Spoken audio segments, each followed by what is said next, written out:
So it's Julianne Long. So I'm in the middle of doing a PhD. In the middle, listen, I haven't written a thing. So that work that you saw the other day, Plenty Serious Talk, is the creative component, and I've been hanging on that for a year. And Julianne has said to me, have you written anything? I said, nothing, Julianne, nothing.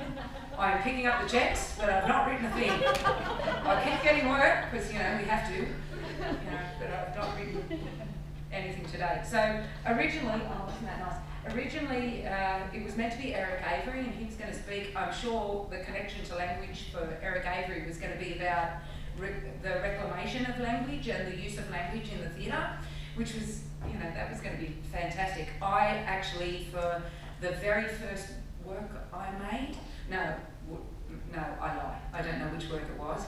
I started to have language lessons, Wiradjuri language lessons. Now that's really bizarre. I never had anyone to speak to, so it was kind of a funny exercise by a fellow called Chris Kirkbright.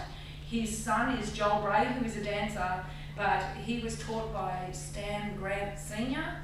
And Stan Grant Sr., his father, I think, the two of them created an extensive Wiradjuri language. So I'm Wiradjuri, and I forgot to say I'm very happy and very honoured to be on this land. And so I think it's very pertinent, because I think, the language comes from the place, the language comes from the topography, and I think yesterday, I don't know, I'm very sorry. Yesterday there was somebody talking about, and I'm sure it was Padma Menon was talking about the Anthropocene and our effect on the environment. So I think one of the reasons for the reclamation of language and the practices in the theatre is so that it's a part of our responsibility, and it's using. So language is one device. The reclamation of language is one device for us to practice our identity, to mediate our ontology, our Aboriginal and Torres Strait Islander identity here. Anyway, I'm getting off track. So there are a few things. So I did have like a song, and it was one of this.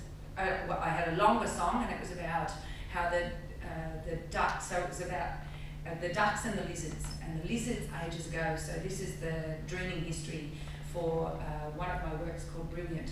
And the lizards had secret knowledge of a water supply, but the ducks thought the water should be for everyone. Anyway, so there is a poem that I wrote. I'll see if I can remember just a bit of it. And it goes, my grandmother's country is hot, dry, and thirsty, red, dusty, lying on the periphery of desert merging boundaries by former secrets closely bonded. That's how this story comes about, well-rounded. In times of drought, a certain era of doubt, the abundance of life thwarted by nature's might and strife. And in the Goannas knew where to find a secret water supply, a cache as big as the Big Four Banks vault containing deposits all combined.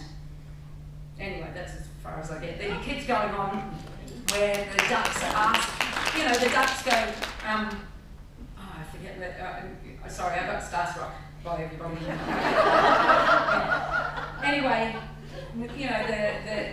the goannas go, their ducks don't need water, so there's, they're holding on to this water, and it's all about, who has it, who doesn't have it, and so I think this is, and it's about water ecology, and so I am losing my thread because I went off track a little bit, but anyway, so this is why the language is, one of the reasons why the language is really important. Then I wanted to say, dance has given me an opportunity, so I'm just going to gloss over words in lots of different ways, and language in lots of different ways.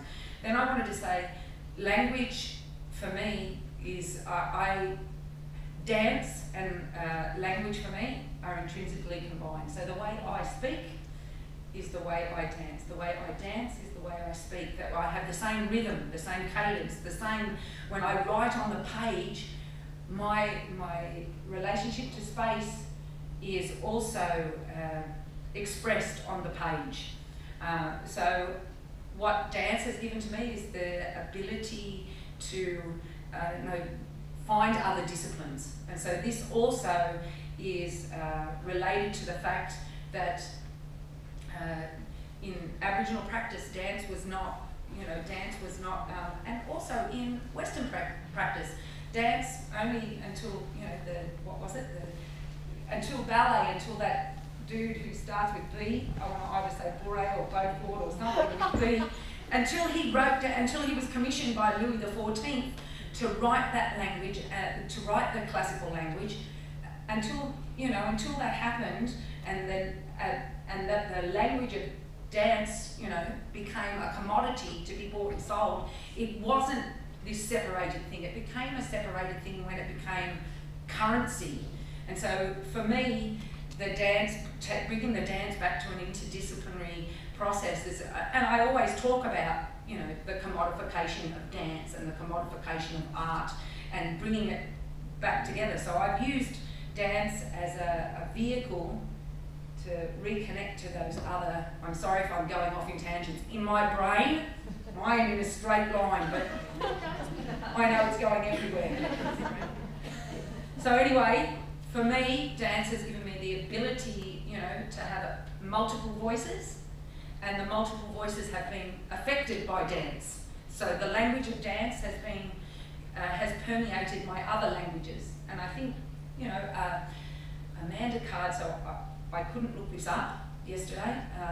Amanda Card wrote about, there is a book, and it was called What I Think When I Think About Dancing, and it was produced by Campbelltown Arts Centre.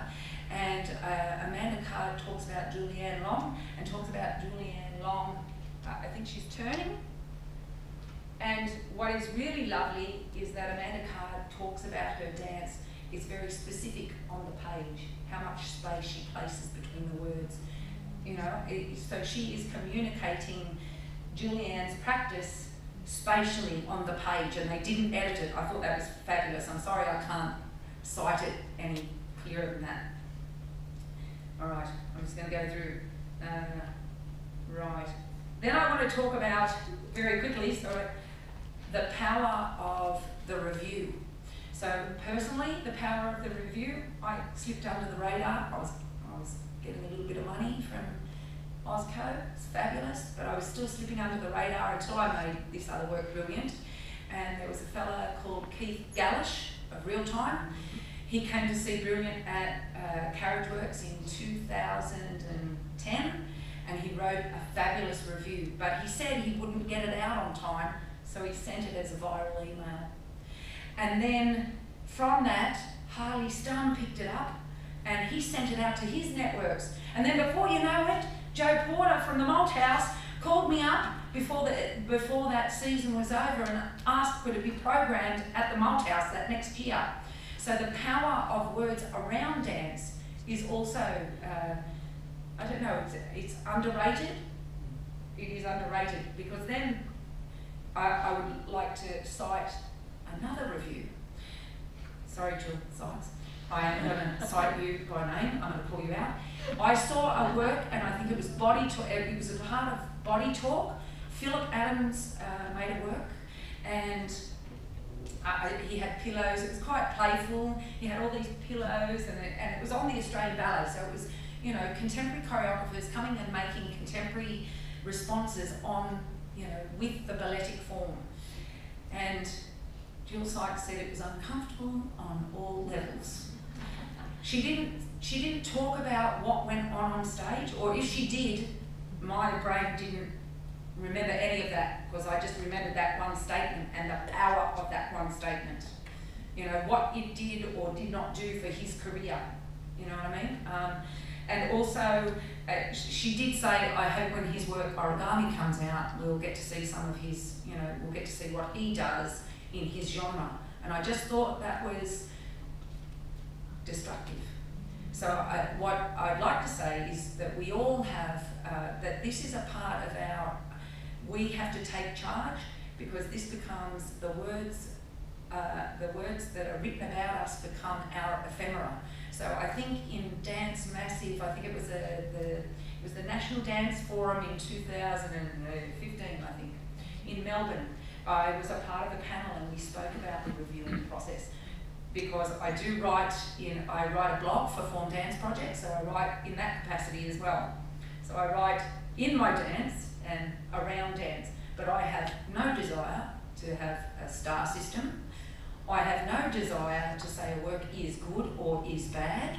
So if you want, because I think that is destructive. I feel that my responsibility as a reviewer is to try to give the audience insight, because for contemporary dance, there's not enough people watching us anyway, you know what I mean? We have to win more people over.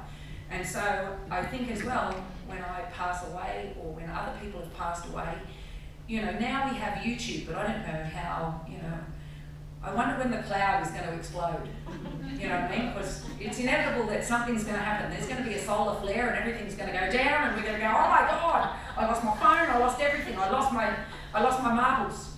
And so again, what we write about ourselves, I think we have a responsibility to not only within our artworks, but to write around our artworks and to make the other parts of our artworks more accessible.